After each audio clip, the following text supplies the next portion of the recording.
Сәлем достар, менің атым Майра, мен Астана қаласында тұрамын. Қазіргі кезде экономист болып жұмыс жасаймын. Осы кезге дейін мен басқа компаниялардағы клиент болып, өзіме витаминдер қабылдап, өзіме таза өнімдерді пайдаланып жүрдім. Енді 1-2 жылдан кейін пенсияға шығамын деп, болашағымды ойлап, көп болса пенсиям осы кезге дейінгі стажыма байланысты 180 мың болуы мүмкін.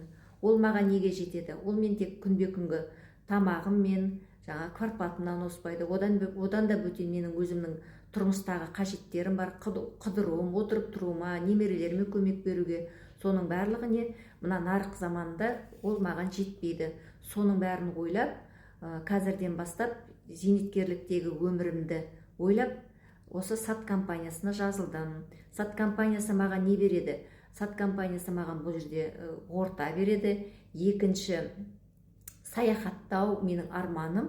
Үшінші, шексіз мол табысқа. Төртінші, даму. Бұл жерде оқу болады. Әрқашанда сабақтар өтеді. Енді осы сат компаниясындағы қыздардың көрген нәтижелерін, 1 айдың ішінде жасаған нәтижелерін, үлкен табысқа шыққаны өз көзіммен көріп, мен де осы жерден қазір жұмыс жасап жүрген кезде өзіме қосымша табыс болсын деп, осы өзіме үлкен міндет алып, үлкен ниет қойдым. Сол ниетіме орындалмаған, әлі де орындалмаған армандарыма жету үшін осы сат компаниясын таңдадым. Бұл жерге мен келгенде бірінші өзімнің қыздарымды, өзімнің сіңілілерімді, бауырларымды шақырдым. Содан кейін өзімнің құрбыларымды, өзіме қарасты, өзім сияқты ертеңгі күні пенсияға, зейнеткерлікке шығатын адамдарды шақырып жатырмын.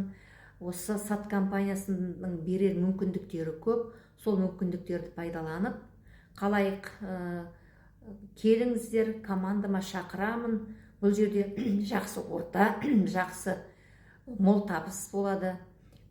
Компанияның берері мол, күнбе-күн жақсы өнімдер шығып жатыр, сапалы, сондай табиғи өнімдер. Қазақстанымыздың өзіміздің қыздарының компаниясы, өзіміздің Қазақстанымыздың жаңағы экономикасын көтеруге үлес қосайық деп, осындай шешім қабылдадым. Келіңіздер, көріңіздер, жазыламыз десеңіздер, телефон номерімді көрсетемін төменгі комментарийге. Рахмет, тыңдағандарыңыз үшін.